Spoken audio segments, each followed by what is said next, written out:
the champ of the world. And right hand, the best punch in the fight so far. Enemy wanted him to come out all blasted, but my Lord myself said no.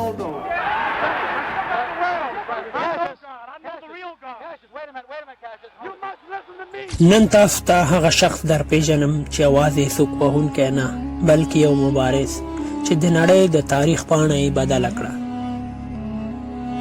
دا د محمد علي کیسه ده، د نړۍ نامتو بوکسر.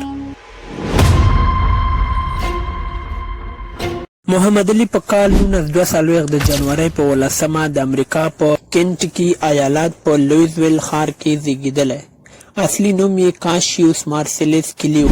علي د یوې غریبې کورنۍ پورې مربوط و، خو هیلې او موخې یې سترې وې. علي 12 کلن و چې د هغه بایسکل غلا شو. علي یو پولیس ته د شکایت دپاره ورغی او پولیس ته یې وویل که غل مې پیدا کړو نو جګړه ورسره کوم. پولیس افسر چې جیو مارټین نومېده د بوکس روزونکی و، علي ته وویل لومړی باید د جګړې هنر زده کړې. په دې خبرې سره علي د بوکس نړۍ ته تګ پیلوي. علي د ماشومتوب څخه خپل هیلو ته د رسېدو لپاره هلې ځلې پیلوي. هغه د هماغه پولیس جیو مارټین سره خپل تمرینات پیلوي.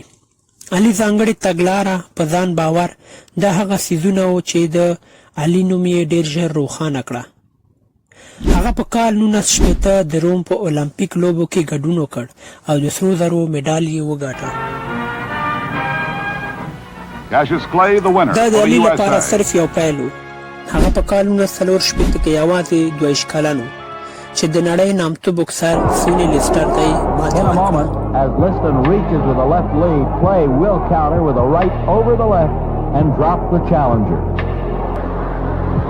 خلکو باور نه درلود خو هغه پرې برلاسی شو. علي همدلته اعلان وکړ چې زه د نړۍ اتل یم. علي وروسته اتلولۍ د اسلام دین قبول کړ. نوم یې له کاشیوس څخه محمد علي ته بدل کړ. هغه په امریکا کې د ملت ګوند سره یوځای شو. was exemplifying a freedom that most black people did not enjoy. چې دغه کار د امریکا د دولت خوښ نه شو او په مقابل کې ښکاره غبرګون وښود. هغوی له محمد علي څخه وغوښت تر څو د ویتنام په جګړه کې برخه واخلي، خو محمد علي هغه ونه منله او وویل زه به د هغو خلکو سره جنګ نه کوم کوم چې ما ته هیڅ بد نه دي رسولي. د علي د دغه پریکړې سره سم د امریکا دولت د محمد علي څخه اتلولي واخیست. هغه جیل اچولو ته تهدید شو او 10,000 امریکایي ډالر جریمه شو. علي سترې محکمې ته عریضه وکړه. وروسته له 3 کالو په کال 1901 کې علي بیرته لوبو ته راستون شو.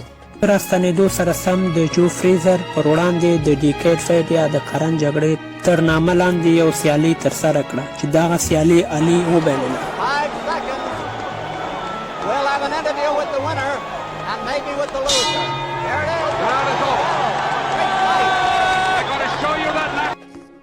خو علي بیا هم خپل تمرینات او خپل کوښښونو ته دوام ورکړ. هغه په کال 1904 د رمبو ان د جنګل په نامه د جورج فورمن پر وړاندې ولوبېد چې علي دغه سیالۍ کې تکتیکي مبارزه وکړه او روب اډوب سټایل یې وکاراو او بالاخره بریالی شو.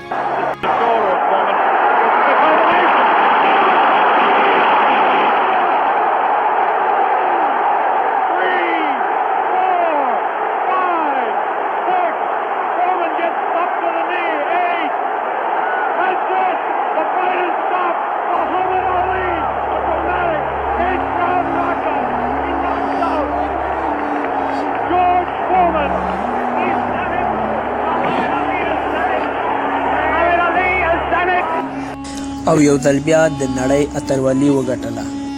علي په کال 1988 د خپل پخواني سیال لیون سپینګ سره ولوبېد او هغه یې مات کړ چې علي پکې ګټونکی شو او علي د دریم ځل لپاره د نړۍ اتلولي وګټله.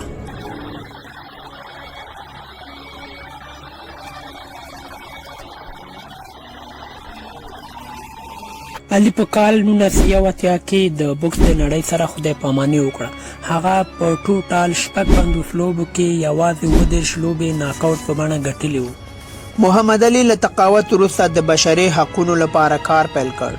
د سولې سفیر شو، مسلمانانو ته یې ښه تصویر ورکړ او نړیوالو بندیانو خلاصون کې مرسته وکړه. پارکنسن ناروغۍ سره سره د سولې، زغم او انسانیت غږ پاتې شو.